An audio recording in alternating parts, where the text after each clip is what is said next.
এই যে কয়েকদিন আগে ফেসবুকে দেখছো রে কুমিল্লা চাঁদপুরের একটা ঘটনা গো, মাত্র একটা 6 বছরের মেয়ের সামনে তার বাবার লাশকে শোয়া রাখছে। মেয়েটা বাবার মাথা ধরে টানে আর কয়, আব্বু তুমি অভিমান করে ঘুমাই রইলে কেন? আমার আব্বুর কি হয়েছে? আমার আব্বু কেন শুয়ে আছে? সারা দুনিয়া বাইরে আলাই মেয়েটার কান্না।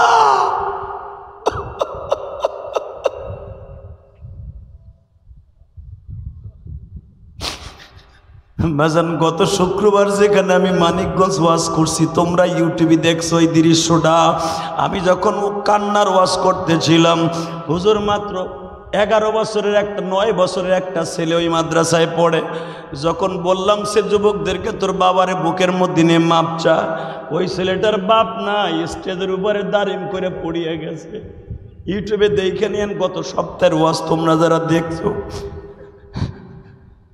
ওই মাদ্রাসার প্রিন্সিপাল আমার কাছে নিয়ে আসছে কান্না সহ। আমি জিজ্ঞেস করলাম, তুই দাঁড়িয়ে করে স্টেজে কেন পড়ে গেলি? ওই যুবকটা বলে, হুজুর আমার আম্মু আছে, আমার আব্বু নাই। আমার আম্মু অসুস্থ, আমার আব্বু আমাকে রাইখা চলে গেছে, আমার আম্মু অন্য জায়গায় বিবাহ করছে। আমি যখন আমার আম্মুরে দেখতে যাই, আমার ওই সৎ আব্বু আমার মাইরে খেদাই দেয়। আমি আমার আম্মুর জন্য কলিজাটা ঝাঁঝরা হয়ে গেল। আমি শুধু তোমাদের বলি, ও টাঙ্গাইলের যুবক ভাইরা রে, আমি ইলিয়াসুর রহমান জিহাদি ওই বাচ্চাটার কথা বলতে পারি না গো বাবা। আমিও তো 12 বছর বয়সে মা হারাইছি। ওই গোপালগঞ্জের জমিনের মাটির নিচে ঘুমিয়ে আছে আমার মা। ওই ছেলেটার কান্না আমি এখনো রাত্রে বালিশ দিয়ে মাথায় দিতে গেলে মনে পড়িয়াছে। এই বাচ্চাটা আমারে বলছিল 1000 মানুষের সামনে, আমার আব্বু নাই, আমার মা অসুস্থ, আমি দেখতে যাইতে পারি না। সবাই বাবার কাছে মাপ চায়, আমার তো বাবা নাই।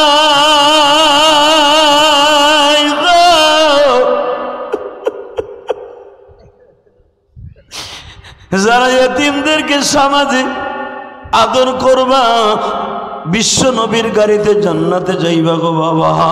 এই যে মাদ্রাসাটা দেখতেছো হাফিজিয়া মাদ্রাসা, এই মাদ্রাসা অনেক গরিবের সন্তান লেখাপড়া করে, অনেক এতিম মিসকিন লেখাপড়া করে। আমি ইলিয়াসুর রহমান জিহাদি তো বাজান গরিব অবস্থায় এতিম অবস্থায় লেখাপড়া করছি। আমি সেই মাননীয় প্রধানমন্ত্রী শেখ হাসিনার 1 নম্বর আসন কোটালীপাড়ায় লেখাপড়া করছি। 12 বছরের বালক আমি। আমার মনে পড়ে আমি যখন মাদ্রাসায় পড়ি, মাত্র কিরাতখানা, হঠাৎ করে একটা চেয়ারম্যান, ওই গ্রামের চেয়ারম্যান শুনতে পাইছে এই ছেলেটার বাড়ি গোপালগঞ্জ, আমাদের কোটালীপাড়ায় লেখাপড়া করে। গোপালগঞ্জ থেকে কোটালীপাড়া অন্তত বাবা 40 থেকে 50 কিলোমিটার রাস্তা। এত দূর থেকে এসে ছেলেটা লেখাপড়া করে। চেয়ারম্যান আমার একদিন ডেকে ডেকে শুনতে পাইল এই ছেলেটার মা মারা গেছে, 2 সপ্তাহ হয়েছে আমার কথা বলছি। চেয়ারম্যান আমার বুকি নিয়ে কপালে চুম্বন করে বলছিল, বাবা তুই আমার এই মাদ্রাসায় পড়বি, সব খাবার দাবার আমি তোর ব্যবস্থা করে দিব। বাজান যদিও চেয়ারম্যান আমার জীবনে খাওয়ান দেয় নাই, কিন্তু ওই কথাটা আমি কোনোদিন ভুলি নাই গো বাজান। ওই চেয়ারম্যান মারা গেছে 7-8 বছর হয়ে গেল। আমি কয়েকদিন আগে ওই মাদ্রাসার মাহফিলে যাইয়া বাজান রে চেয়ারম্যানের কবরের কাছে দাঁড়াই অবু সিরাতে কানছি আর বলছি, মালিক যেই লোকটা আমারে কথা দিয়া শান্তি দিছিল, আমার মা ছিল না তখন আমারে বলছিল আমি তোরে আদর করব, তুই কখনো আমার মাদ্রাসায় বসে কান্নাকাটি করবি না। কিন্তু বাজান রে আমি জানি যাদের ছোট্টকালে মরে মা, তাদের দুঃখ আর কোনোদিনও যায় না। বাজান তোমরা প্রবাসী হইতে পারো, শিল্পপতি হইতে পারো, কোটিপতি হইতে পারো, দুনিয়ায় সব কিছু টাকা দিয়ে কেনা যায়, মায়ের আদর কেনা যায় না।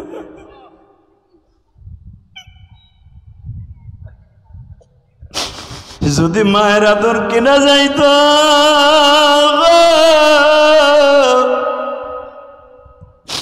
আমি ইলিয়াসুর রহমান জিহাদি কোটি কোটি টাকা দিয়া মায়ের আদর কিনতাম।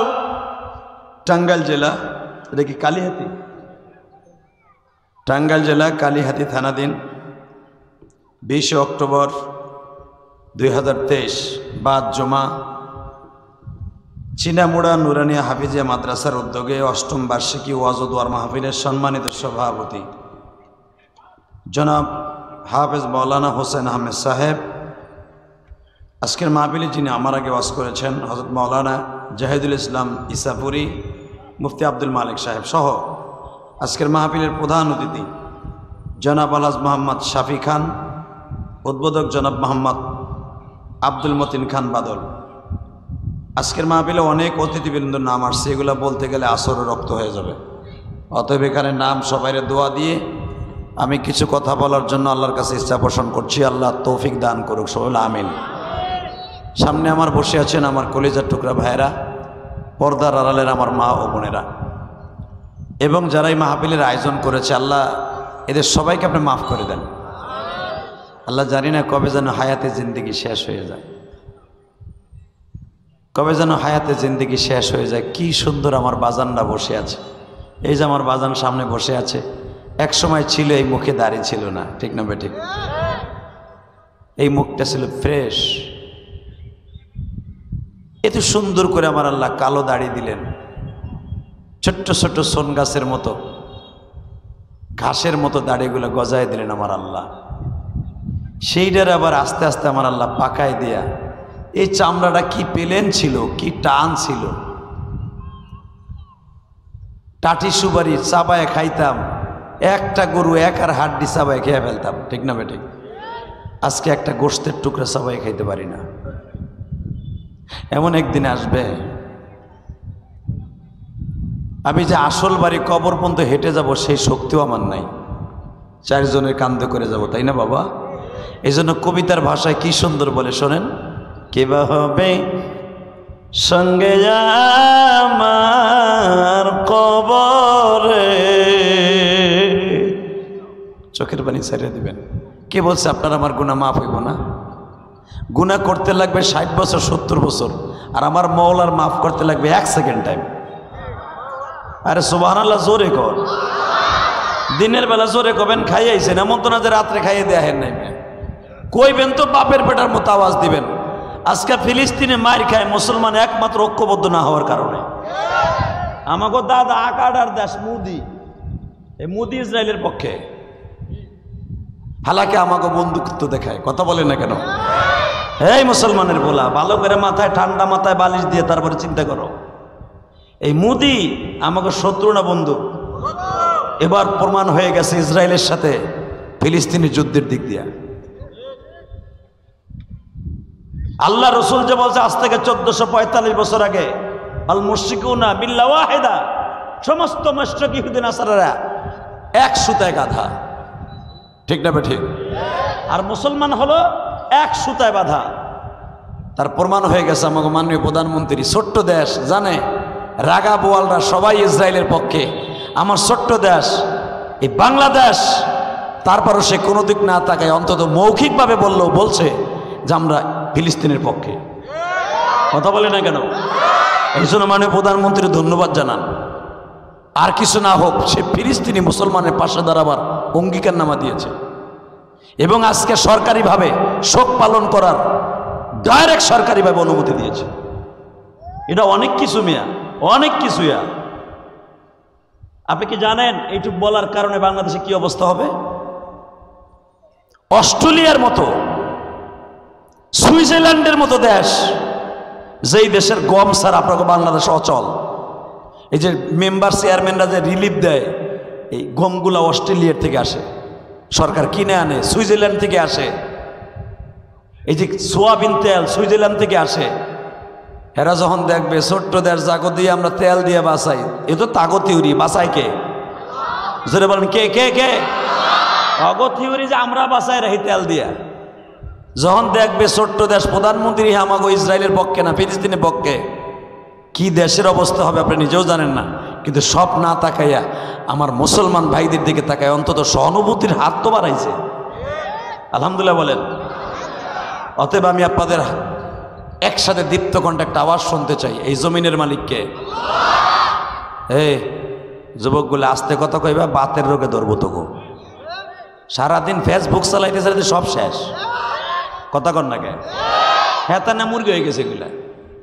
এই তোর মতো যুবক যায় দেখা এখন নিজের স্ত্রীর ইজ্জতকে টিকায় রাখতে পারে নাই, নিজের সন্তানকে বোমার সামনে তুলে দিতে হয়েছে। ফেসবুক দেখো না তোমরা? বাবা বাবা স্ত্রী মারা গেছে, বড় পোলা মারা গেছে, ছোট পোলা মারা গেছে, মেয়েটাও মারা গেছে। প্রথম স্ত্রীকে কাফন পরায় মাটি দিয়েছে একে কবরে, এরপরে বড় পোলারে মার উপরে শোয়াইছে, মার পাশে শোয়াইছে, এরপরে মেয়েটারে শোয়াইছে, এরপরে মাত্র 3 বছরের বাচ্চাটারে মার বুকের উপরে দিয়ে মাটি দিছে। এই দৃশ্য সহ্য করা যায়?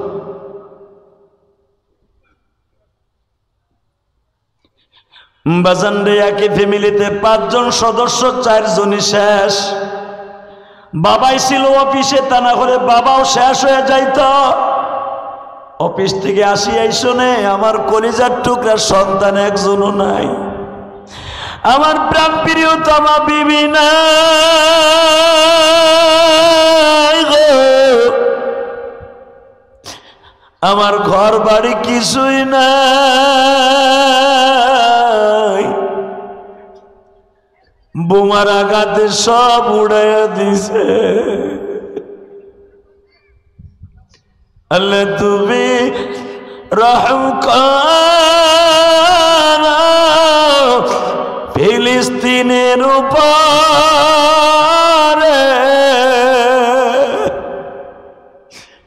তুমি সারা বান্ধব নাই মোদের। আল্লাহু আকবার জোরে বলতে পারেন না? কে বা দেখবে মোদের ব্যথা, সেই দরদি নেই ধরাতে। মোমেনেরি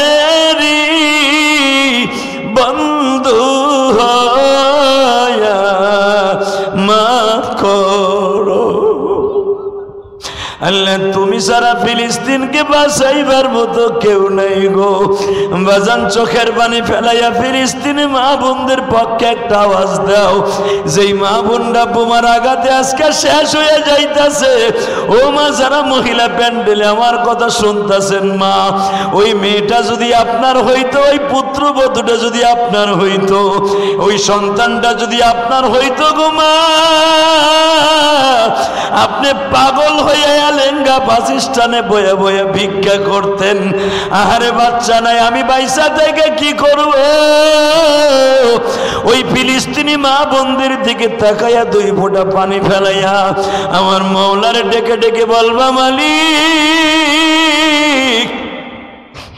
ফিলিস্তিনিদেরকে তুমি রক্ষা করো আল্লাহ।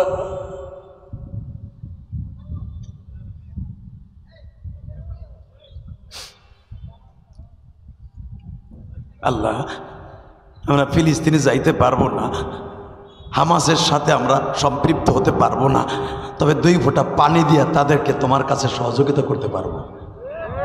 কথা বলো না কে ভাই? ভাই তোদের 2টা পাও ধরছি ভাই।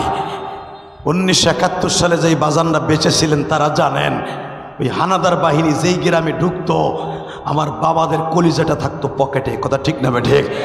তাহলে বুঝালাম 1971 সালে যারা বেঁচেছিলেন তারা বলতে পারবেন যুদ্ধ যেই দেশে হয় ওই দেশের অবস্থা কি। আর আপনার দেশে আক্রমণ করবে না ওই বেজরমাগুলা কেমনে ভাবলেন? পৃথিবীতে সবচেয়ে একটা অভিশপ্ত জাতি সেটা হলো ফিলিস্তিন জাতি, সবচেয়ে অভিশপ্ত জাতি সেটা হলো ইসরায়েল জাতি। কথা বলেন না কেন? এই ফিলিস্তিনে ওরা জায়গা নিয়ে ভাড়া নিয়ে, ওরা ওই দেশের না। আমি যদি গোপালগঞ্জ থেকে এসে কেরানীগঞ্জ থেকে এসে এই জায়গা কিনা বাড়ি করি, এটা কি আমি স্থানীয় হব? কথা কন না কেন? আমি ভাড়াটা হিসাবে রইলাম। এই ইসরায়েল এই কুত্তার বাচ্চারা, কারণ অগদেশে কোনো বিয়ে নাই, সবগুলো জারস। কথা বলেন না কেন? এই জারস গুলা পৃথিবীতে সবচেয়ে অভিশপ্ত। ইতিহাস জানেন না? কোরআন শরীফে একটা মাত্র জাতি আছে আল্লাহ তাদেরকে অভিশপ্ত বলেছে, তাদেরকে বেজরমা বলেছে, সেটা হলো ইহুদি জাতি। খ্রিস্টান জাতির আহলে কিতাব, ইহুদিরা যেটা আগেরটা ছিল মুসা নবীর জামানায়, ওরা ছিল আহলে কিতাব। এখন যেগুলো আছে এদের মন গড়া কিতাব বানায়া আজকে যারা বেজন্ম হয়েছে। অকধর্মের মধ্যে কোনো বিয়ে নাই। বিয়ে করে কখন জানেন? যখন তার কোনো শক্তি থাকে না, তখন অগদেশের বিয়া। আর বাচ্চাগুলা যা জন্ম দেয় সব জারস। আল্লাহু আকবার জোরে বলতে পারেন না? এই বেজন্মাগুলা ফিলিস্তিনের ঢুক্কা এই রোহিঙ্গাদের মতো বাসা ভাড়া নিয়া আজকে আমার ফিলিস্তিনিদের বুকে বোমা মারতেছে। ওরা পুরা ফিলিস্তিন দখল করে ইসরায়েল বানাইতে চায়। আর বড় বড় মাথাওয়ালা বদমাইশগুলো ওদের পক্ষে। কথা বলেন না কেন? ব্রিটেন ওদের পক্ষে, কানাডা ওদের পক্ষে, চায়না ওদের পক্ষে, অস্ট্রেলিয়া ওদের পক্ষে, আমেরিকা ওদের পক্ষে, আমাকে পাশের দেশ ভারত ওদের পক্ষে, রাশিয়া ওদের পক্ষে। তোগো পক্ষে সবাই থাকুক, আল্লাহ আমাদের পক্ষে থাকলে হবে। এই টাঙ্গাইলের যুবক, আজকে 20 অক্টোবর জুমার নামাজের পরে দিনের বেলা একটা আওয়াজ দাও, ফিলিস্তিনে যেতে পারবো না। ফিলিস্তিনি মুসলমানের কষ্টকে ভাগ করে নিয়ে এই ময়দান থেকে, সিনামুড়া থেকে একটা আওয়াজ দাও দিনের বেলা। যদি কোনো আর একটা বার আমার মুসলমানের গায়ে হাত দেওয়া হয়, বাচ্চাদের গায়ে বোমা মারা হয়, মা বোনদের ইজ্জতকে লুণ্ঠন করা হয়, সারা পৃথিবী থেকে বেঈমানদের বিরুদ্ধে প্রতিবাদের ঝড় উঠবে। কাকে রাজি আসো? দু হাত তোমার আল্লাহকে দেখায় দাও।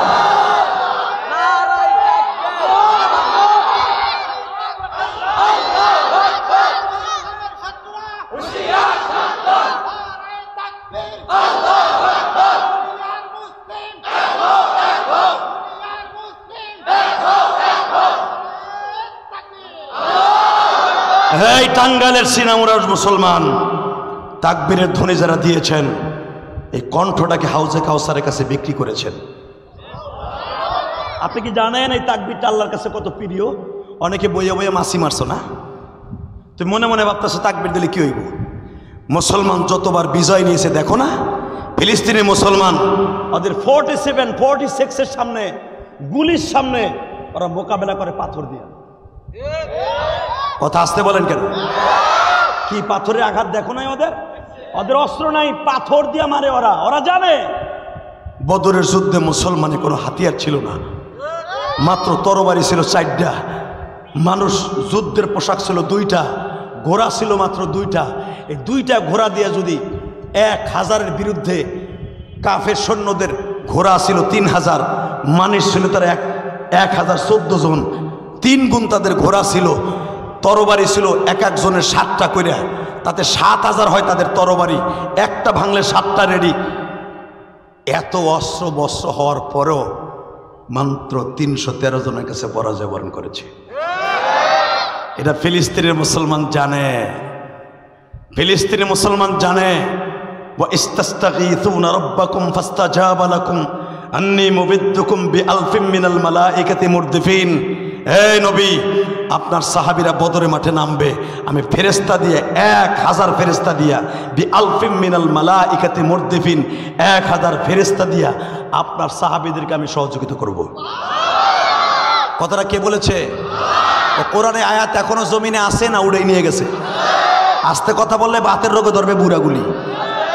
বুড়াগুলা বুড়িরে যখন ঘুষায় তাহলে আধা ঘন্টা খালি ঘুষায় বুড়াটায়, আর ওয়াজে ওই হেতা নয় মুরগি হয়। আর যত কোটনা কথা মসজিদের বারান্দায় বইয়া কয়, কথা কর না কে? ওই সময় শক্তি পায়, ওয়াজে হেতা নয় মুরগি হয়। হালাকে শক্তি দিতে হবে ওয়াজের মাঠে। যদি কোন এখানে বয়ে চিল্লাইলে কি হইব? এখানে বয়ে চিল্লাইলে হইব না, হইব কোন জায়গায়? চিল্লাবা কই? আমার শাশুড়ি শেখাতে না দৈরা গরম ডিপ দিব। মাঠে যে চিল্লাইবা জনমের দেয়া দিব, পল্টন যে চিল্লাইবা ধরে ডুয়েতে দিব। চিল্লানের জায়গা মুসলমানের ওয়াজের মাঠ। কথা কর না কেন? এখান থেকে হবে ডিসিশন।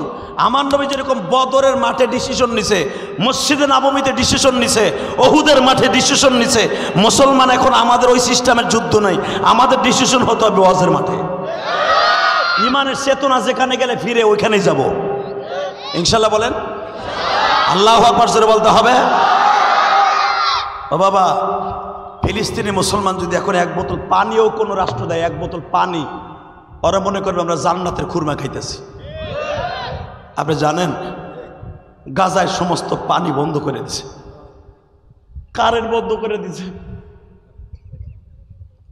জ্বালানি দ্রব্য বন্ধ করে দিছে। বাঁচবো কেমনে? হাওয়া খাইয়ে তোর পেট ভরবো না। তবে একটা বিশ্বাস আছে, মৃত্যুর মালিক যদি আল্লাহ হয়, জীবন দেওয়ার মালিক যদি আল্লাহ হয়, তাদের যেভাবে হোক পাথর খাওয়াইও বাঁচায় রাখবে। আল্লাহ পারে না? পারে, পারে ইনশাল্লাহ। বলেন তো আল্লাহু আকবার জোরে বলেন তো। এটা মুসলমান, আমাদের মডেল হলো আমার নবী। খায়বারের যখন খন্দকের যুদ্ধ হয়, আপনারা যারা হজে গেছেন দেখছেন, মসজিদ নববী থেকে মাত্র 1.5 কিলোমিটার দূরে যুদ্ধ হয়েছে। বেঈমান ছিল 5,000, মুসলমান মাত্র 3,000। আল্লাহু আকবার বলতে পারেন না? মুসলমান কত, বেঈমান? এমন টাইমে এই যুদ্ধের সময় হানা দিছে, এই ইসরায়েলের মতো, এই বিজর্মাদের মতো। ওরা জানে কোন টাইমে হামলা করলে অগো মাজা ভাঙ্গা যায়। এমন সময় তারা হামলা দিয়েছিল মদিনার উপরে, যেই সময় মদিনার খুরমা খেজুরগুলা পাকতেছিল, গমগুলা কেবল বাইল ছাড়ছে, পাকে নাই, সরাও বের হয় নাই। এই টাইমে যুদ্ধের দামামা বাজাইলো বেঈমানগুলি। আমার নবী চোখের পানি ছেড়ে দেখে, মালিক মনে হয় এইবারই ইসলাম চিরতরে বিদায় নিয়ে যাবে। তুমি না কইছো ইন্না দ্বীনা ইনদাল্লাহিল ইসলাম, মুসলমান বলে তোমার কাছে দামি, তাহলে এইবার কি আবার সাহাবীরা শেষ হয়ে যাবে? সূরা আহজাবের ভিতরে আমার মালিক কি বলে, বাংলাটা বলি শোনেন। নবীজি, টেনশনের কোনো কারণ নাই, ওয়ালা তাহজান ইন্নাল্লাহা মা'ানা, চিন্তার কোনো কারবার নাই, আমি রব তো আছি। কি আপনাকে মন খারাপ নেই? ধাক্কায় সুবহানাল্লাহ বাইর করেন লাগে, আল্লাহু আকবার বাইর করলে কি বোঝেন না আপনারা কিছু? আল্লাহ যখন এই কথা বললেন, দুনিয়ার কেউ লাগবে না, ফসলও আমি দেই, আমি মানুষের মালিক, আমি দুনিয়ার মালিক, আমি তো আছি। বাজান এবার আপনারা জানেন, যারা হজে গেছেন তারা দেখছেন, যেই রোডের উপরে খন্দক খনন করা হয়েছিল, 15 দিন পর্যন্ত পেটের মধ্যে পাথর বেঁধেছিল বাবা। সকালবেলা একটা খুরমা খেজুর আমার নবী সাহাবীদেরকে দিতেন, 3000 সাহাবীকে। সকালবেলা একটা খুরমা দিতেন, 1 গ্লাস পানি দিতেন, সারাদিন আর কোনো খাবার দিতে পারতেন না। এই খাবারকে, একটা খেজুর খেয়ে বাবা দিনরাত 24 ঘন্টা কাজ করতেছি। এ তো আমাকে বাংলাদেশের মাটি না, কোপ দিলেই মাটি উঠে। সৌদি আরবের মাটি পুরাটা পাথর। ওই পাথর খনন করতে যাইয়া বাজার 40 ফিট লম্বা, 20 ফিট 18 ফিট হলো গভীর বাবা। এই গর্তটা খনন করতে যে আমার নবীর সাহাবীরা পেটের মধ্যে পাথর বেঁধে বেঁধে কাজ করে। শুধু এখন 1 ফোঁটা পানির পানি, চোখের পানি ফেলবা। আমি জানি না কার মা নাই, কার বাবা নাই গো। সন্তান যখন কাঁদে আমার মালিক তখন কুদরতি দরিয়ার মধ্যে আঘাত লাগতে থাকে, ডেকে ডেকে বলে, মানুষ আমি তোদের মালিক,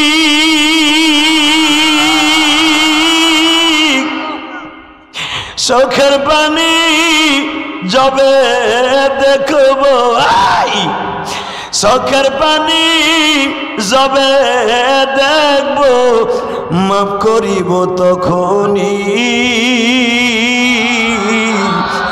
বান্দা তুমি কাঁদবা একা বসে নিরালা।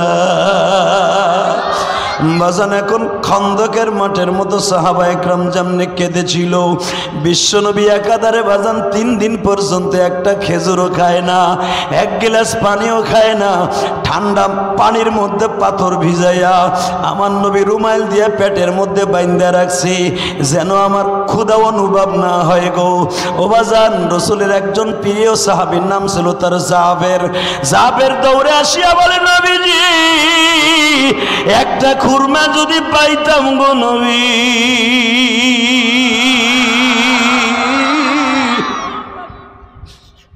খননের কাজটা আমি একটু দ্রুততে চালাই দিতে পারতাম। নবী আমার বলে, যাবে রে তাবুর মধ্যে আস। বাজান খায়বারের মাঠে 5টা মসজিদ আছে দেখবেন।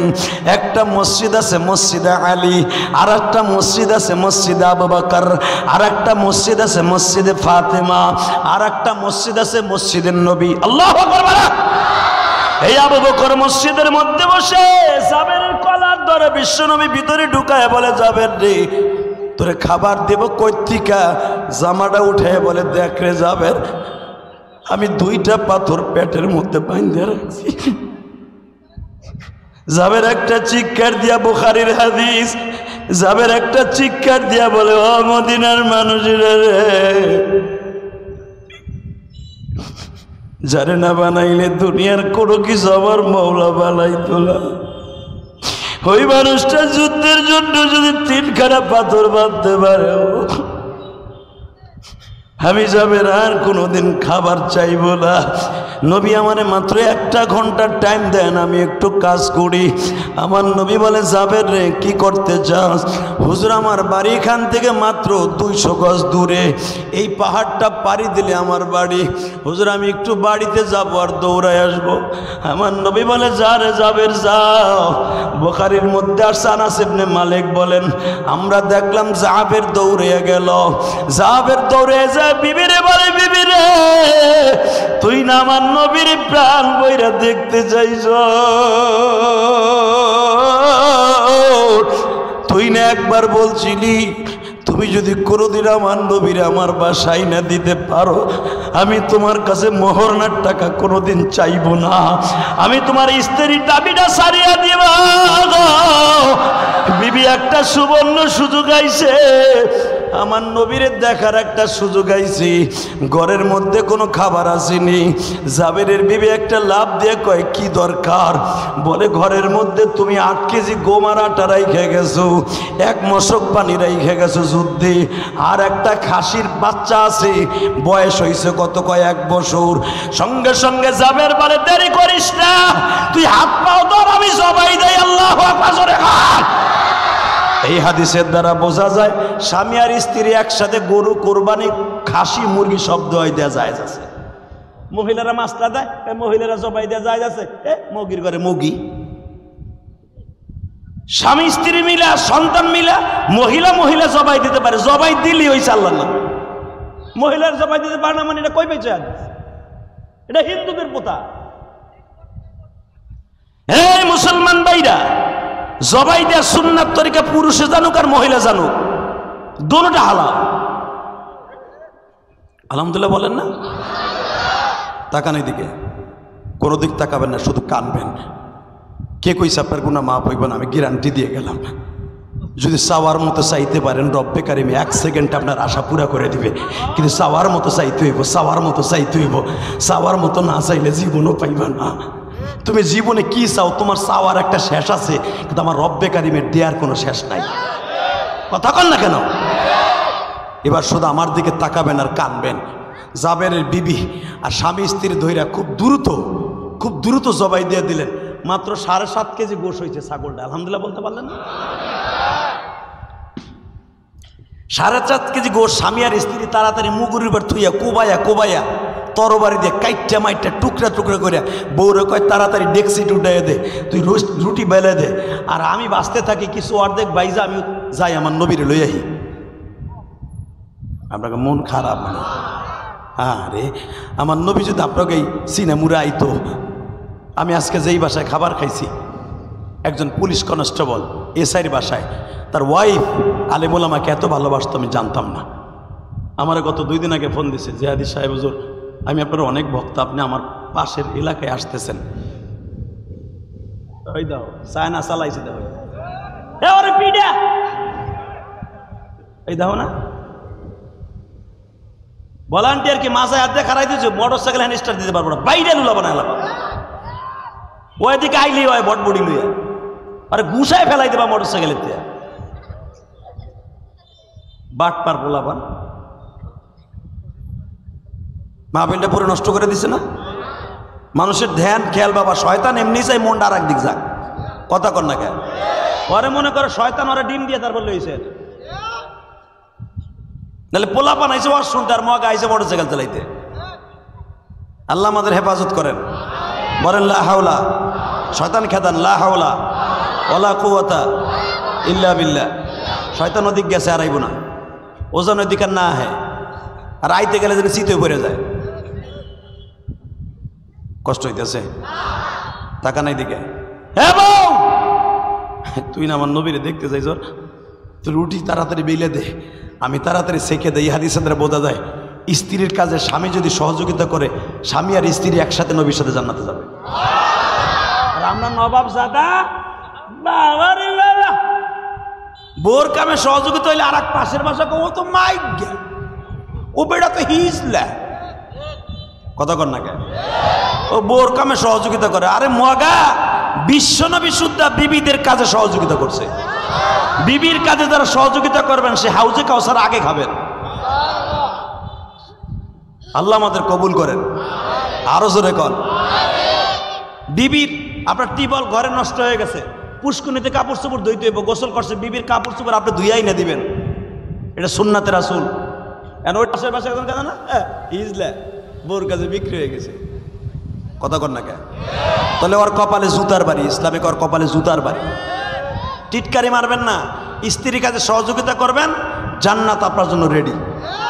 আলহামদুলিল্লাহ বলতে পারেন না? আমার নবী তার 9 জন বিবির কাজ নিজে করে দিতেন। মা আয়েশা রুটি বেলতেন, নবী রুটি ছেনতেন। মা আয়েশা খেজুরের থোকা থেকে খেজুরগুলো ছুটাইতেন, নবী এক ছড়া ছুটাইতেন, আয়েশারে দিয়ে আর এক ছড়া ছুটাইতেন। এর দ্বারা বুঝাইতেন আমি নবী কাজ করছি বিবিদের সাথে, তোমরাও করো। স্বামী আর স্ত্রীর রুটিগুলা বেলতেছে, অর্ধেক রুটি যখন ভাজা হইছে বাবা, জাবের বলে বউ রে এবার তুই থাক, আমি আমার নবীর লইয়াই। আরো জোরে। আর আমার নবী যদি এই মসজিদ আইতো ভাই, কলজেটা দিয়ে দিতাম না, কলজেটা দিতেন না। বাজানে যখন জাবেরের বিবি বলে তুমি যাও আমার নবীর নিয়ে আসো, আমি দেখবো দেখি তোমার কথায় কেমনে নবী আসে। আমার মন বলে যুদ্ধের মাঠ তুই নবী আসবে না। জাবের বলে চেষ্টা করে দেখতে, অসুবিধা কি। আস্তে আস্তে নবীর কানে যে বলে নবীজি 7 দিন পর্যন্ত তাবুতে খানা নাই, আপনি 3 দিন পর্যন্ত পেটে পাথর বাইন্ধা রাখছেন। নবী আমি মাত্র একটু সাধারণ ব্যবস্থা করছি, আপনি সহ 10 জন সাহাবী আমার সাথে চলেন। আমি নবী, আমি অত্যন্ত মোহাব্বতের মানুষ আপনার। হুজুর মাত্র আপনি যাবেন, 10 মিনিট আপনার বিদায় দিয়ে দিব। আমার নবী বলে যাবের কতজন গেলে খুশি? হুজুর আপনি মাত্র মোবাইল এইটা, এই যুবক ভাইরা আমি তোমার 2টা পাও ধরে বলছি।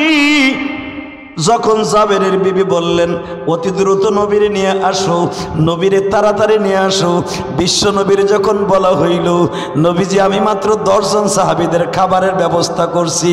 আমার নবী বলে 10 জন কেন, আমি যদি যাইতে চাই আমার সাথে 1000 যাবে। আল্লাহু আকবার জোরে বলতে পারেন না? আমার সাথে 1000 যাবে। আমার বিশ্ব নবী খন্দকের মাঠে বললেন সাহাবীরা তোমরা 3000 আসো, 3000 কাজে নিয়ে যদি থাকো আর 1500 আমার লগে চলো। আল্লাহু আকবার, আরো জোরে কোন। জাবের দাওয়াত দিছে 10-15 জন, আসতেছে কত? উজ্জ্বল ভাই এসে পড়ছে, মারহাবা বলেন। ওরে বাবা, আরেক বক্তাও এসে পড়ছে, আমার অত্যন্ত মহব্বতের মানুষ। আলহামদুলিল্লাহ বলেন। আপনাদের সানাউল্লাহ সাহেবী এবং উজ্জ্বল ভাই বাস স্ট্যান্ডের অনেক বড় একজন ব্যবসায়ী, এরা আমার মহব্বত আইসা পড়ছে। এই সানাউল্লাহ সাহেবী আমার অত্যন্ত মহব্বতের মানুষ। আল্লাহ কবুল করেন, জোরে কোন আমিন, আরো জোরে বলেন আমিন। এই সমস্ত আলেম ওলামা, এই সমস্ত মানুষ আপনারা পাইছেন আমার বরকতে। তাহলে মুসাফির আনলে বরকত ছাড়া গজব হয় না, ঠিক না বেঠিক? কিন্তু মুসাফিরের মতো মুসাফির আনতে হয়। আমার দিক তাকান, সময় কম। এই জাবের বলে হুজুর আমি কইছি 10-15 জন। নবীকে কথা কবি না, উস্কুত সুকুতাম মাফি অক্তিমা, এই মুহূর্তের জন্য তোর মুখ বন্ধ কর। বাবা এখন কানবেন। আপনার আমার বউ যদি হইতো জুতার বাড়ি একটাও মাটিতে পড়তো না। দাওয়াত দিছি 10-15 জন, তুমি লইছো 1500। এটা আমি হুজুরে বউ হইলো আমার বাসা তো 4 তলার উপরে, 7 তলার 4 তলার উপরে। আমার বউ আমার 4 তলায় জায়গা দিত না। ওই হেনতাই সিসি ক্যামেরা দেখে কই তো ওইটারে বাইন দেয় তো নিচে, ঠিক না বেঠিক? জোরে কর। কারণ টুঙ্কি পাড়ার মাইয়া চেতা তো, বুঝেন তো, শেখ পরিবার মাইয়া তেমনি চেতা। আর যদি হন তো দাওয়াত দিছে 10 জন, লই আইছে 100 জন, এমনি আমার জোরে পিটাই তো। আবার ভাই বেন না আমাকে বউরা ফিটে, আমাকে বউরা আদরি করে, ফিটেলে তোমাকে ওটাই ফিটে। আলহামদুলিল্লাহ বলতে পারেন না? বউরে ওইভাবে পালি, বউ আমাকে ওইভাবে ভালোবাসে। তুমি বউরে 3 দিন পিটাবা, পরের দিন তুমি ফিরে আর বাড়ি খাইবা। বিটি কত মার খাইব তোমার? হে মানুষে করা মানুষ না, মাটিতে করা। আর এখন যে ডিজিটাল আমার শাশুড়ির যুগ, ও বাবা, শ্বশুরে আর স্বামীরে একসাথে বউতে পিটায়, কথা কর না কে? আর পিটানের কারণও তো আছে। ওই যে যৌতুক নিয়ে যে পোলারে বিয়া দিছ, পোলা বিদেশ তো, হে বাবা রে বাবা, নজরুল্লাহর বাপ তুমি। পোলা বিদেশ থেকে আসার আগেই টেলিফোনে বিয়ের সাথে ঠিক করে রাখছে, বাবা 32 ইঞ্চি টিভি, 1 লাখ টাকা ঘর সাজাই দেবে, তোরে আর পায় কেডা, আবি আর আরামে ঘুমাবি। ঘুমাবে বাসর ঘর দিয়া 6 দিন, 7 দিনের দিন তোমার পোলার খাটের নিচে ঘুমাইতে হবে, কথা কর না কে?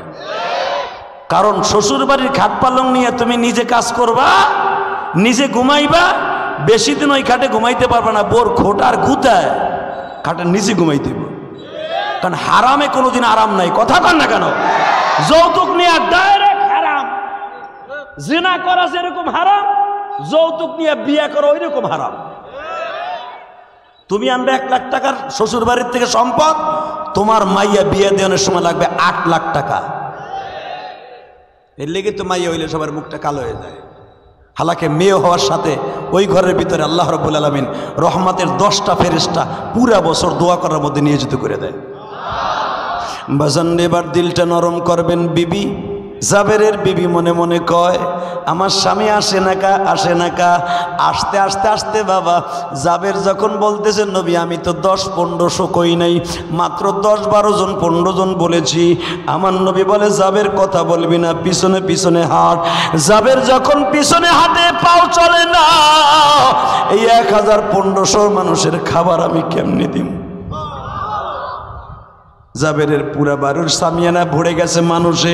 বিশ্বনবী জাবেরের ঘরের মধ্যে ঢুকলেন, আল্লাহু আকবার জোরে বলেন। বাজান রে, জাবেরকে ডেকে ডেকে বলে, জাবের তোমার বিবি পাকাইছে? কয় হ্যাঁ। পাকানের ডেক্সিটা আমার কাছে আনো। আনা হইল। নবী আমার গোশতের ডেক্সিটার সামনে নিলেন, 1 টুকরা গোশত গালের মধ্যে নিয়ে চিবাইয়া বিশ্বনবী গোশতের ডেক্সির মধ্যে ছেড়ে দিলেন।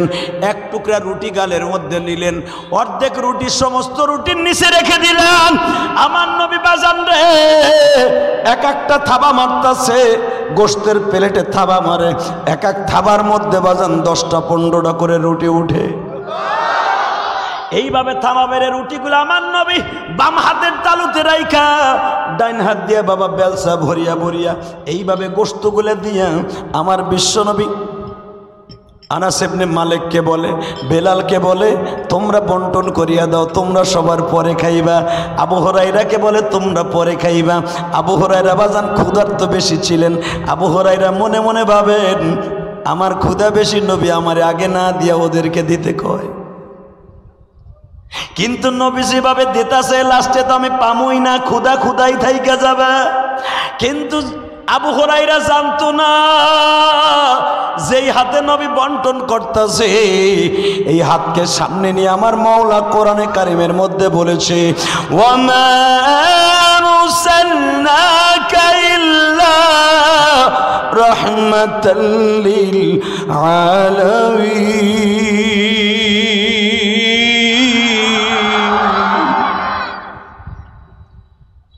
জাবেরের জানা ছিল না, এই হাতটার মধ্যে সারা গোটা পৃথিবীর রহমত ঢুকাই দিছে আমার মাওলা। হাওয়াজান আমার নবী এক এক থাবার মধ্যে অন্তত ওই রুটির মধ্যে 1/2 কেজি করে গোশত যাইতেছে। জাবের যখন দেখলেন বিবির ডরে ঘরের মধ্যে ঢুকে না, বিবি বলল মাত্র 10-15 জন নিয়ে আসবা, নবী সহ লই আইছে প্রায় 1000-1500। জাবের ডরে ঘরে ঢুকে না। জাবেরের বিবি তার সন্তানদের ডেকে ডেকে বলে তোর আব্বুরে ডাক দে না। আব্বুরে ঘরের মধ্যে ডেকে নিয়ে আসছে। জাবেরের বিবি বলে তুমি পিছনে কা? বিবি আমি তোর ডরে ঘরে ঢুকি না, তুই যদি আমার কিছু বলস, কারণ তুই দাওয়াত দিছর মাত্র 1000-1500, আমি তোর ডরে ঢুকি না। জাবেরের বিবি দেখেন ইমান কত পাক্কা। জাবেরের বিবি মানে তুমি কেমনে ভাবলা গো?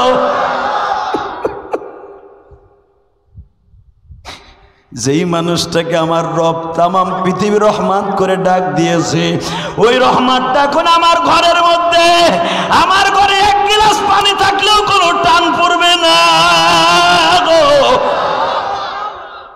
এই মাসলা আমার জানা আছে।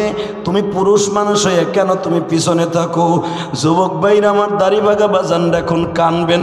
ফিলিস্তিনের মুসলমান জানে 1 পেয়ালা দিয়ে যদি মুসলমান 1 ডেকচি রুটি দিয়ে যদি 1500 মানুষ খাইতে পারে, আমার নবী তো আমাদের শিক্ষা দিয়ে গেছে।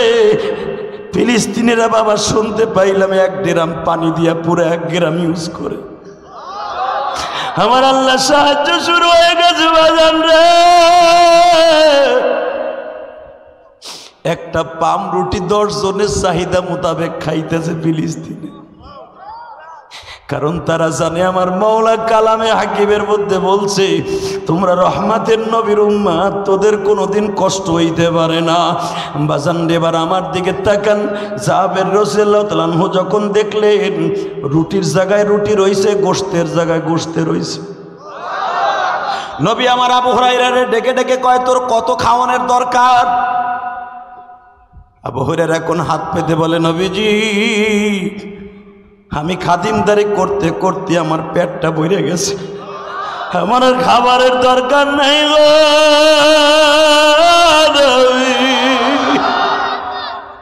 আমার নবী বলে তুই না মনে মনে ভাবছর আমার ক্ষুধা বেশি, আমার কেন আগে দেয় না? আমার নবী বলে যাও আবু হুরায়রা রে, আমি নবী এই যে বসলাম তুই আসুদা মোতাবেক খা। তৃপ্তি সহকারে আবু হুরায়রা খায়, আসমানের দিকে একবার তাকায়, নবীর দিকে একবার তাকায়। আমার নবী বলে আবু হুরায়রা রে, আমার উম্মাত যদি আমার সুন্নাতকে কিয়ামত পর্যন্ত জিন্দা রাখে, তাদের কপালে এরকম নুসরাত আল্লাহর আসতে থাকবে। বাজান আমি দেখতেছি নবীর প্রেম দিয়া যাদের কলিজাটা ভিজাইয়া, নবীর প্রেমের আগুন দিয়া কলিজাটা পোড়াইয়া যারা চোখ দিয়া বের করে দিচ্ছেন গো বাবা, আমি গ্যারান্টি দিয়ে দিলাম আপনারা কেউই জাহান্নামে যাবেন না গো বাবা। ওই মানুষগুলা জাহান্নামে যাবে যাদের চোখের মধ্যে পানি নাই গো বাজান। আপনি দেখছেন গতকালকে মাত্র 2.5 বছরের একটা মেয়েকে তার মা বুকের মধ্যে নিয়ে মা আর মেয়ে একসাথে মারা গেছে বাবা। এই যে কয়েকদিন আগে ফেসবুকে দেখছো রে, কুমিল্লা চাঁদপুরের একটা ঘটনা গো। মাত্র একটা 6 বছরের মেয়ের সামনে তার বাবার লাশকে শোয়া রাখছে। মেয়েটা বাবার মাথা ধরে টানে আর কয় আব্বু তুমি অভিমান করে ঘুমাই রইলে কেন? আমার আব্বুর কি হয়েছে? আমার আব্বু কেন শুয়ে আছে? সারা দুনিয়া বাইরে আলাই মেয়েটার কান্না।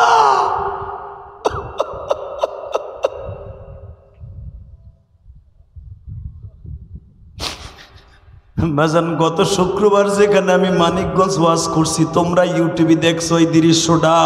আমি যখন কান্নার ওয়াজ করতেছিলাম, হুজুর মাত্র 11 বছরের একটা 9 বছরের একটা ছেলে ওই মাদ্রাসায় পড়ে। যখন বললাম সে যুবকদেরকে তোর বাবারে বুকের মধ্যে নিয়ে মাপ চা, ওই ছেলেটার বাপ না স্টেজের উপরে দাঁড়িম করে পড়িয়ে গেছে। ইউটিউবে দেখে নিয়েন গত সপ্তাহের ওয়াজ তোমরা যারা দেখছো। ওই মাদ্রাসার প্রিন্সিপাল আমার কাছে নিয়ে আসছে কান্না সহ। আমি জিজ্ঞেস করলাম তুই দাঁড়িম করে স্টেজে কেন পড়ে গেলি? ওই যুবকটা বলে হুজুর আমার আম্মু আছে, আমার আব্বু নাই, আমার আম্মু অসুস্থ,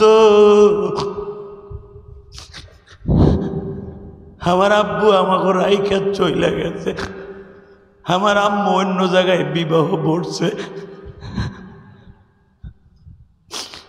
আমি যখন আমার আম্মুরে দেখতে যাই,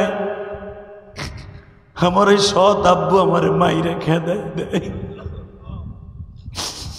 আমি আমার আম্মুর জন্য কলিজাটা ঝাঁঝরা হয়ে গেল। আমি শুধু তোমাদের বলি, ও টাঙ্গাইলের যুবক ভাইরা রে, আজকে 20 অক্টোবর তুমি আমার মাওলারে দেখাই দাও। 20 অক্টোবর এই মাহফিলে কার মা নাই, কার বাবা নাই। আমি ইলিয়াসুর রহমান জিহাদি ওই বাচ্চাটার কথা বলতে পারি না গো বাবা। আমিও তো 12 বছর বয়সে মা হারাইছি। ওই গোপালগঞ্জের জমিনের মাটির নিচে ঘুমিয়ে আছে আমার মা। ওই ছেলেটার কান্না আমি এখনো রাত্রে বালিশ দিয়ে মাথায় দিতে গেলে মনে পড়িয়াছে। এই বাচ্চাটা আমারে বলছিল হাজার মানুষের সামনে, আমার আব্বু নাই, আমার মা অসুস্থ, আমি দেখতে যাইতে পারি না। সবাই বাবার কাছে মাপ চায়, আমার তো বাবা নাই।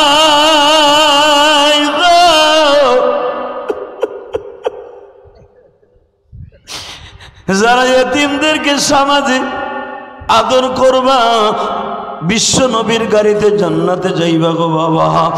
এই যে মাদ্রাসাটা দেখতেছো হাফিজিয়া মাদ্রাসা, এই মাদ্রাসা অনেক গরিবের সন্তান লেখাপড়া করে, অনেক এতিম মিসকিন লেখাপড়া করে। আমি ইলিয়াসুর রহমান জিহাদি তো বাজান গরিব অবস্থায়, এতিম অবস্থায় লেখাপড়া করছি। আমি সেই মাননীয় প্রধানমন্ত্রী শেখ হাসিনার 1 নম্বর আসন কোটালীপাড়ায় লেখাপড়া করছি। 12 বছরের বালক আমি। আমার মনে পড়ে আমি যখন মাদ্রাসায় পড়ি, মাত্র কিরাতখানা, হঠাৎ করে একটা চেয়ারম্যান, ওই গ্রামের চেয়ারম্যান শুনতে পাইছে এই ছেলেটার বাড়ি গোপালগঞ্জ, আমাদের কোটালীপাড়ায় লেখাপড়া করে। গোপালগঞ্জ থেকে কোটালীপাড়া অন্তত বাবা 40 থেকে 50 কিলোমিটার রাস্তা। এত দূরের থেকে এসে ছেলেটা লেখাপড়া করে। চেয়ারম্যান আমার একদিন ডেকে ডেকে শুনতে পাইল এই ছেলেটার মা মারা গেছে, 2 সপ্তাহ হয়েছে আমার কথা বলছি। চেয়ারম্যান আমার বুকি নিয়ে কপালে চুম্বন করে বলছিল, বাবা তুই আমার এই মাদ্রাসায় পড়বি, সব খাবার দাবার আমি তোর ব্যবস্থা করে দিব। বাজান যদিও চেয়ারম্যান আমার জীবনে খাওয়ান দেয় নাই, কিন্তু ওই কথাটা আমি কোনোদিন ভুলি নাই গো বাজান। ওই চেয়ারম্যান মারা গেছে 7-8 বছর হয়ে গেল। আমি কয়েকদিন আগে ওই মাদ্রাসার মাহফিলে যাইয়া বাজান রে চেয়ারম্যানের কবরের কাছে দাঁড়াই অবসিরাতে কাঁদছি আর বলছি, মালিক যেই লোকটা আমারে কথা দিয়া শান্তি দিছিল, আমার মা ছিল না তখন আমারে বলছিল আমি তোরে আদর করব, তুই কখনো আমার মাদ্রাসায় বসে কান্নাকাটি করবি না। কিন্তু বাজান রে আমি জানি যাদের ছোট্টকালে মরে মা, তাদের দুঃখ আর কোনোদিনও যায় না। বাজান তোমরা প্রবাসী হইতে পারো, শিল্পপতি হইতে পারো, কোটিপতি হইতে পারো, দুনিয়ায় সব কিছু টাকা দিয়ে কেনা যায়, মায়ের আদর কেনা যায় না।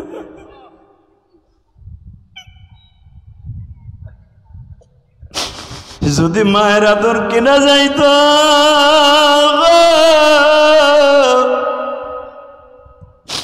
আমি ইলিয়াসুর রহমান জিহাদি কোটি কোটি টাকা দিয়ে মায়ের আদর কিনতাম। মায়ের আদর এমন একটা আদর গো বাবা, যেটা চলে গেলে আর কোনোদিন শূন্য স্থান পুরা করা যায় না। বাজান এখন চিল্লাবার কানবা। এই যে ফিলিস্তিনে যেই বাচ্চাগুলা মা হারাইতেছে, বাবা হারাইতেছে গো, এ টাঙ্গাইলের যুবক ভাইরা, কালিহাতির যুবক ভাইরা, আজকে 20 অক্টোবর গলা ফাটাই এখন একটা আওয়াজ দিবা। 20 অক্টোবর জোহরের নামাজের পরে, জুমার নামাজের পরে, আসরের নামাজের কিছু সময় আগে দীপ্ত কণ্ঠে গলা ফাটাই একটা আওয়াজ দিবা। ফিলিস্তিনের যেই মুসলমানগুলো এখন এতিম হয়ে যাইতেছে, যদি আর একটা বোমা ফিলিস্তিনের জমিনে নাস্তিক গুলা ফেলায়, প্রত্যেকটা বেঈমানদের সোজা করবো জুতা দিয়া। যাইতে না পারি এখান দিয়া জুতার বাড়ি দেবো, রাজি আসো না নাই? যদি আর একটা ফিলিস্তিনি গায়ে হাত দেওয়া হয়, আর একটা বোমা মারা হয় এই দিনের বেলা, 20 অক্টোবর যুবক আওয়াজ দেয়, যদি মুসলমানের রক্ত থাকে, তোর দেশেও আক্রান্ত হলে একদিন এরকম মুসলমানের বহির্বিশ্বের ভালোবাসা পাবি। ফিলিস্তিনে যে 8টা বোমা মারা হয় জীবনের বিনিময়ে, ওদের বিরুদ্ধে আন্দোলন করে তোর মক্কা একা রাজি আসো, তুই হাত তোমরা আল্লাহকে দেখাই দাও।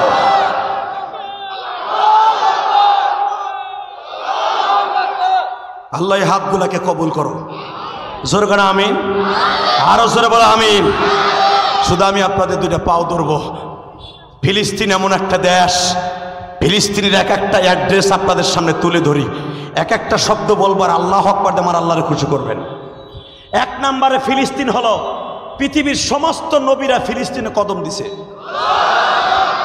মক্কা শরীফে সব নবী আসে নাই, মাত্র 2700 নবী আসছে মক্কায়, কিন্তু ফিলিস্তিনে সব নবী আসছে মক্কায়। ফিলিস্তিন এমন একটা দেশ, যেই দেশে রয়েছে ইব্রাহিম আলাইহিস সালামের কবর, যেই দেশে মুসা আলাইহিস সালামের কবর, যেই দেশে জাকারিয়া আলাইহিস সালামের কবর, যেই দেশে ইয়াহইয়া আলাইহিস সালামের কবর, যেই দেশে সবচেয়ে মহিলাদের মধ্যে 27 জন মহিলাকে আল্লাহ দুনিয়ার জান্নাতি ঘোষণা দিছে, যাদেরকে 61 জন মহিলাকে বিশ্ব সুন্দরী হিসাবে আল্লাহ কোরআনে বর্ণনা দিয়েছে। এই 61 জন মহিলার মধ্যে 4 নম্বর যেই মহিলাটা, পৃথিবীর সমস্ত উম্মাতে মুহাম্মাদির মা, নাম তার মারিয়াম। নাম কি? জোরে বলেন। এই মারিয়ামের কবরও বাইতুল মুকাদ্দাসের উত্তর পাশে। সুলাইমান নবীর কবর বাইতুল মুকাদ্দাসের বাম পাশে।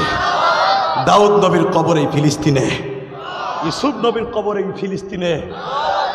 এত নবীর কবর উড়ে দিবি এত সহজ?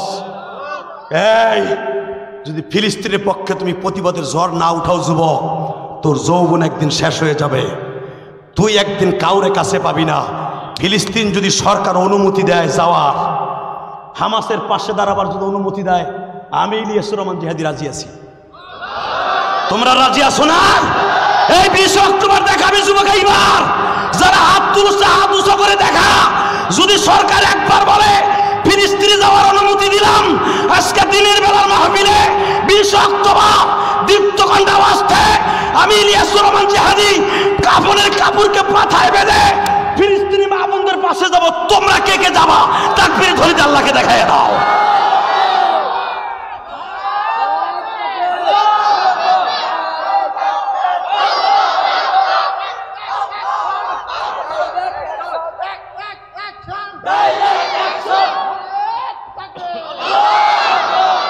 আল্লাহ আপনি কবুল করেন। কষ্ট হয়েছে? এই শুধু আপনাদের চোখের পানির বরাত দিয়ে বলে গেলাম আজকের মাহফিল কবুল। যেই মানুষগুলো ওয়াজে কাঁদছে কিনা জানি না, আমার বাম পাশে বসে আমার বাবা যারা কান্দে, পিছনে কান্দে, আপনারা কান্দেন, চোখের পানি কবুল হইব না কে?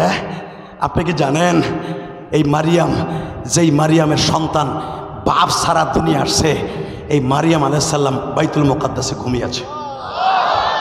আমার নবী ইমামতি করেছে, পৃথিবীর সব নবী নবীর পিছনে মুসল্লি হয়ে নামাজ পড়ছে, সেটা কোনো দেশ না, সেটা বাইতুল মুকাদ্দাস, সেটা ফিলিস্তিন। যেরকম মারহাবা। শুধু তাই না, দুনিয়ার সব ফেরেশতা নবীর পিছনে দাঁড়াইছে, সেই জায়গাটা আর কোথাও না, সেটা ফিলিস্তিন। আমার আল্লাহ ইচ্ছা করলে কাবা ঘরের সামনে নবীর দিয়ে ইমামতি করাইতে পারতেন কিনা?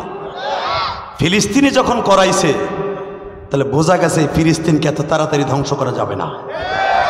এই ইসরায়েলের বেজরমাগুলা, তোর দাদারা তোদের পক্ষে থাকতে পারে, মাবুদ আমাদের পক্ষে যথেষ্ট। আল্লাহর পক্ষে, বিশ্বনবীর পক্ষে আপনি থাকতে রাজি আছেন না? নাই?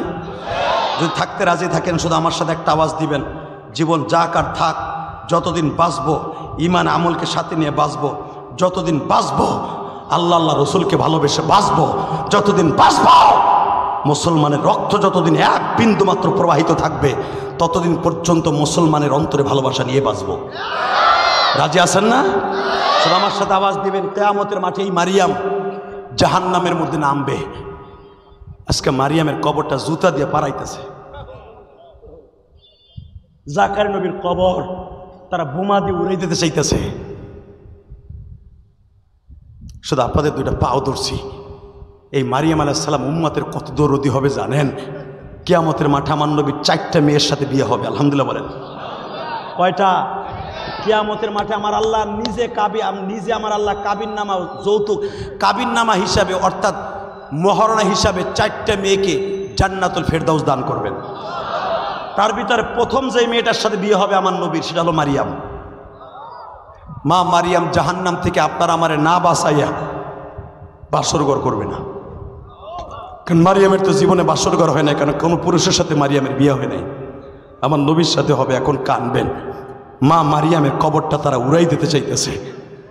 এই মুসলমানের পোলা, এই বাইতুল মুকাদ্দাস এরা 1 যুগ ধরে দখল করে রাখছে, মুসলমানে ঢুকতে দেয় না,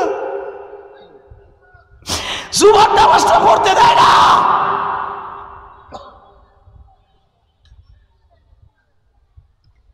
যে রুমের মধ্যে মা মারিয়াম ঈসা নবীকে দান করা হয়েছিল ওই রুমে ঢুকতে দেয় না। এটা মুসলমানের ব্যর্থতা ছাড়া আর কিছু নয়, কথা ঠিক না বেঠিক? অতএব আমি আপনাদের 2টা পাও ধরে বলবো, আল্লাহ আপনি ফিলিস্তিনি মুসলমানকে হেফাজত করেন, আল্লাহ সমস্ত নবীদের কবরকে হেফাজত করেন। আল্লাহ আমার নবী যেখানে দাঁড়ায়, যেই মুসাল্লাই নবী যেখানে বাইতুল মুকাদ্দাসের সামনে দাঁড়ায়া আমার বিশ্ব নবী ইমামতি করেছে, সমস্ত নবীদেরকে পিছনে নিয়ে ফেরেশতাদেরকে নিয়ে ওই জায়গাটা কোনো বিজাতির হাতে তুলে দিও না। তোমার নবীর কদম যেখানে লাগছে ওই জায়গাটা কোনো বেঈমানের হাতে দিও না। আবার টাঙ্গাইলের যুবক ভাইরা আমি তোমাদের কাছে অনুরোধ করে যাই, 5 ওয়াক্ত নামাজ পড়ার পরে ফিলিস্তিনি মুসলমানদের একটু দোয়া করবো। ও মা, আপনারা যারা আসছেন গো মা, আমিও তো একটা মায়ের সন্তান মা। আমার মা আমাকে 12 বছর বয়সে বলেছিল, ইলিয়াস রে, যদি কোনোদিন টাকার মালিক হস, আমি মায়ের জন্য আল্লাহকে সন্তুষ্ট করার জন্য একটা মসজিদ বানাবি, একটা মাদ্রাসা বানাবি। আপনারা ইউটিউবে শুনেছেন, এবং এই সানাউল্লাহ সাইফি উনি আমার মসজিদ দেখে আসছে। আমি 4 কোটি টাকা খরচ করে আমার মায়ের ওসিয়ত পালন করার জন্য মসজিদ বানাইছি। আমি কাউকে বলি নাই আমার 1 বস্তা সিমেন্ট দেন, আমার নিজের রক্ত পানি করা পয়সা গেছে 4 কোটি, লাখ না 4 কোটি। জায়গায় কিনছি 1 কোটি 20 লাখ টাকা দিয়ে ঢাকা কেরানীগঞ্জে। কারো কাছ থেকে 20টা পয়সা বলি নাই আমার দেন, আমি জায়গা কিনতেছি, আল্লাহ আমাকে দিয়েছে, আমি করছি, আলহামদুলিল্লাহ বলেন। 2 তলা মসজিদ কমপ্লিট করছে, আমার বাড়ির চাইতে বেশি সুন্দর করছি মসজিদ। জিজ্ঞেস করো না বেটার কাছে কেন করছি জানো? একমাত্র আমার মায়ের ওসিয়ত ছিল, ইলিয়াস রে, আমার মা তাহলে জানতো, কারণ পৃথিবীর সর্বশ্রেষ্ঠ পীর হলো মা। আমার মা জানতো ইলিয়াস একদিন টাকার মালিক হবে, আমার মা জানতো আমার সন্তান আলেম হবে। আমার মায়ের দোয়া আমি পকেটে নিয়ে ঘুরি। মসজিদ করছি 4 কোটি টাকা খরচ করে, 2 তলা একবারে কমপ্লিট করছি, 5 তলা পর্যন্ত করবো ইনশাল্লাহ বলেন। আপনার টাকা দেন বানা দেন, আল্লাহ আমাকে দিবেন, আমি করব। আমার মায়ের দোয়ার আল্লাহ রহমত আমার সাথে আছে। এ যুবক, যার সাথে মায়ের দোয়া আছে, বাবার দোয়া আছে, ওই যুবক কোনোদিন পয়সার অভাবে এবং মারাত্মক রোগে কোনোদিন অসুস্থ হবে না। যেই যুবকের সাথে মায়ের দোয়া আছে, বাবার দোয়া আছে, ও কোনোদিন পয়সার অভাবে ভুগবে না, আল্লাহর কসম করে বললাম আমি। আর যার অ্যাকাউন্টে মায়ের বরদোয়া আছে, ও যত বড় টাকার মালিক হোক, আর শান্তি থাকবে না। হয়তো আর বোর কাছে দাম থাকবে না, নাহলে পোলার বোর কাছে দাম থাকবে না, নাহলে পোলার কাছে দাম থাকবে না, পোলাই ধরে পিড়াইব। কথা কন না কেন? এই জন্য মা বাবার দোয়ার দরকার আছে না নাই? ইলিয়াসুর রহমান জিহাদি 2011 সালে বাবাকে নিয়ে হজ করছি, মা তো নাই। কাবা ঘরের দরজার সামনে দাঁড় করে, স্বর্ণের দরজার সামনে দাঁড় করে হুজুর। আমি ইলিয়াসুর রহমান জিহাদি ওই স্বর্ণের চৌকাটটার সামনে দাঁড় করে বাবারে বুকের মধ্যে চাইপে ধরে কইছি, আমারে মাফ করে দিতে হইব আপনার। আমার বাবা কাবা ঘরের চৌকাটটা নাগুর পাওয়া যায় না, উঁচা, এত উঁচা, হাতটারে কোনো রকমভাবে ধইরা আমার আব্বা বারবার বলতেছে, আল্লাহ আমার ইলিয়াসরে মাফ করে দাও। আমার কথায় কেমনি কান্দো, আমার কথায় এমনি তোমরা পাগল। এটা আমার ক্রেডিট না, এটা আমার বাবার দোয়া, আমার মায়ের দোয়া। আমার মা মৃত্যুর আগে দিয়ে গেছে, আমার বাবা দিয়ে গেছে কাবা ঘরের সামনে। আল্লাহ আমার ইলিয়াসকে তুমি ভালো রাখো, সুস্থ রাখো। আমার ইলিয়াস যত মাহফিলে যাবে, যত মানুষ আসবে, সবার চোখে পানি ফেলাইবে। হ্যাঁ যুবক ভাইরে, আমি আল্লাহকে সাক্ষী রেখে বলছি, 2011 সালের পরের থেকে যত মাহফিলে যাই, দিনে করি আর রাত্রে করি বাবা। গতকালকের মাহফিল রংপুর ছিল, জামের মধ্যে সারা দিন কেটে কেটে সারা রাত কেটে গেছে। এই দিনের বেলার মাহফিলটা ধরার জন্য আমি জুমা পড়াইতেও ঢাকা যাই নাই। আজকে একটা মাহফিলে কত দাম দেয় বাবা, ঢাকায় গেলে আমি আজকে এই মাহফিল করতে পারতাম না। কেন জানেন? আজকে সরকারিভাবে মিছিল, মাননীয় প্রধানমন্ত্রী ডিক্লেয়ার দিয়েছে আজকে সরকারিভাবে ফিলিস্তিনিদের জন্য শোক পালন। ঢাকার শহর আজকে মানুষ আর মানুষ। আপনাকে ওই যে এলেঙ্গাও তো হয়েছে, হ্যাঁ আমি দেখছি এলেঙ্গাও হয়েছে জুমার পরে। এই মুসলমানের বলা, আমি শুধু আপনাদের দুইটা পাও ধরে বলবো, এই মাহফিলটা ধরার জন্য আমি জুমা পড়াই তো ঢাকা যাই নাই, ডাইরেক্ট রংপুর থেকে এখানে আসছি। শুধু আপনাকে দুইটা পাও ধরি। কেন জানেন? আমার একটা কথায় যদি যুবক হেদায়েত পেয়ে যায়, ওই যুবক জান্নাতে গেলে আমিও যাব। আমার বাবা স্বর্ণের দরজাটা ধইরা কাবা করে চিল্লাই চিল্লাই আমার জন্য কাঁদছে। এমনি আল্লাহ মেরে দিছে, তোমারও আল্লাহ দিবে, শুধু আমার সাথে একটা ওয়াদা দিবা, যতদিন বাঁচবা বাবা আমার ভালোবাসবা। রাজি আছো না নাই? যতদিন বাঁচবা ততদিন মা বাবার দোয়া নিবা। রাজি আছো না? আমি যদি আমার বাবারে বুকের মধ্যে নিয়ে মাফ চাইতে পারি, তুই পারস না যুবক? তুই পারবি না? তুই কত হাজার কোটি টাকার মালিক হইতে চাস, আমি তোরে বানাই দিয়ে যাবো আজকা। যদি কোন আপনার অ্যাকাউন্ট থেকে কাটাই দেবে না, তোরে দুনিয়ার কত হাজার কোটি টাকা দিলে জান্নাত কিনতে পারবি? সম্ভব না। দুনিয়ার সব টাকা দিয়েও জান্নাত কেনা সম্ভব না। কথা ঠিক না বেটে? আমার আল্লাহ একটা রহমতের দিয়ে জান্নাত কিনতে পারবি। সেটা হলো যদি কোনো যুবক তার বাবার কাছ থেকে মাফ চাইয়া নিয়ে, মায়ের কাছ থেকে মাফ চাইয়া নিয়ে জান্নাতটা কিনে যাইতে পারে। সারা দুনিয়ার টাকা দান করলে যা পাবে, মায়ের কাছে মাফ চাইয়ে তাই পাবি। কথা ঠিক না বে? ঠিক। অতএব 30টা সেকেন্ডে আমি মাত্র কয়েকটা যুবক চাবো, যদি আল্লাহ আমাকে মাফ করে, মুসাফির অবস্থায় বললাম তোরে থুইয়া আমি জান্নাতে যাব না। এ যুবতী বোন, আমি তোমার থুইয়া জান্নাতে যাব না। যদিও আমার মা আমার বোন থুইয়া রাইখা যায় নাই, তুমি আমার বোন। এই যুবক যদি আল্লাহ আমাকে মাফ করে, জানি না করবে কিনা, অথবা তোমারে করলে তুমি আমার লয়ে যাবা। রাজি আছেন না? 30টা সেকেন্ডে বলো তো, এখানে 10 থেকে 20 জন যুবক দাঁড়ায় বলো তো, হুজুর আমার বাবাই মাঠের মধ্যে আছে। যাদের বাবাই মাঠে আছে ওই যুবকগুলো দাঁড়াও তো। যাদের বাবাই মাঠে আছে তারা দাঁড়াও তো। দাঁড়া! কার কার বাবাই মাঠের মধ্যে বসে আছে? দাঁড়া বেটা! তোর জীবনের সুবর্ণ সুযোগ। কত হাজার কোটি টাকার মালিক হইতে চাস? কয়টা জান্নাতের মালিক হইতে চাস? আমি বলে গেলাম, দাঁড়াও। যেই যুবকগুলো দাঁড়াইছো আমার দিক তাকায় থাকো। যেই যুবকগুলো দাঁড়াইছে তাদের বাপগুলো দাঁড়ান। বাপগুলো কই? আপনি দেখেন না আপনার পোলা দাঁড়াইছে, দাঁড়ান। বাপগুলো দাঁড়ান। মুখে হাসি থাকবে না, শুধু এখন কিয়ামতের মতো কান্না থাকবে। যুবতী বোন, মহিলা প্যান্ডেলে তোমার মা আছে না? তোমার শাশুড়ি আছে না? দাঁড়াও তো। তোমার বড় বোন আছে না? দাঁড়াও মহিলা প্যান্ডেলে। এই পুরুষ, এই যুবক, দেখ তোর বাবা কই খারাইছে, দেখ, চাই দেখ, ডাইনে বামে তাকা, দেখ তোর বাবা কোথায় দাঁড়াইছে, দেখো দেখো। আমি বলার সাথে সাথে, জুমার দিন দোয়া ডাইরেক্ট কবুল হয় আসরের পরে। মাগরিবের আগে জুমার দিন ডাইরেক্ট দোয়া আসমানে কবুল হয়। সপ্তাহে 2 দিন দোয়া কবুল হয়, সোমবার আর শুক্রবার আসরের পরে। এখন দোয়া কবুল হওয়ার সময়, তোর জান্নাত খরিদ করার সময়, এ যুবতী বোন, এ যুবতী যুবক, আমি বলার সাথে পাগলের মতো দৌড় দিবা। যাদের বাপ এই মাঠে আছে, জড়াই ধরে সাইপাই ধরে আমার মতো কাবা ঘরের সামনে যেন চাইছি, তুমি তোমার বাবার গরম পানিটা নিয়ে বাবার কাছে মাফ চাইয়ে জান্নাত কিনে নেবা। দেও, দৌড় দাও, দৌড় দে যুবক, দে দৌড় দে, দে যুবক, দৌড় দে দিনের বেলা, দে দৌড় দে।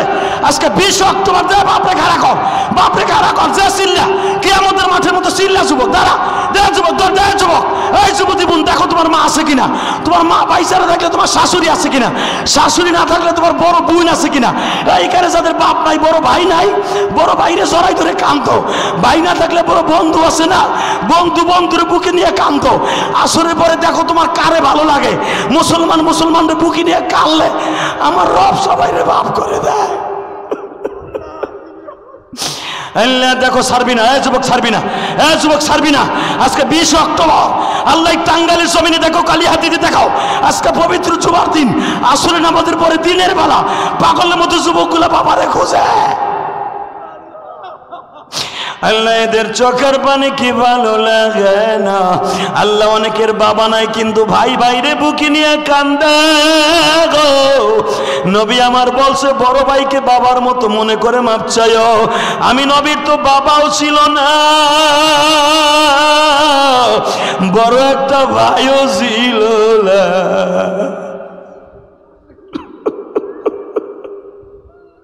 আল্লাহ দেখো কেমনে কান্দে, তোমার কি মায়া লাগে না? তুমি না কইছো সন্তান যখন বাবার কোলে ফিরে যায়, মেয়ে যখন মায়ের কোলে ফিরে যায়, জান্নাতের খেলা খেলতে থাকে, তোমার কুদরতি দরিয়া জোশ মারতে থাকে। আল্লাহ যাদের বাবা আছে তারা নয় মাপ চাইলে, যাগো নাই তারা কি করবো? যাদের মা নাই তারা কি করবো? আল্লাহ যাদের বাবা নাই চেয়ারে বয়া বয়া কান্দে, মাহফিলে বয়া বয়া কান্দে, আল্লাহ এদের জীবনের সব গুনাহ মাফ করে দাও। আল্লাহ যুবকগুলো যারা কাঁদছে তুমি তাদের চিনো, বসো বসা। স্বাধীনতার পরে যদি কোনো দোয়া কবুল না হয়, এই জুমার দিনে আসরের পরের দোয়া আল্লাহ ডাইরেক্ট কবুল করবে। যুবক যাদের বাবাই মাঠে নাই, বাড়িতে যে বাবার কাছ থেকে মাফ চেয়ে নিস, জান্নাতটা কিনে নিস বেটা। বাবা মার কাছে মাপ না চেয়ে কবরে যাও না, তুমি হাজি হও আর গাজী হও, মওলানা হও, আলেম হও।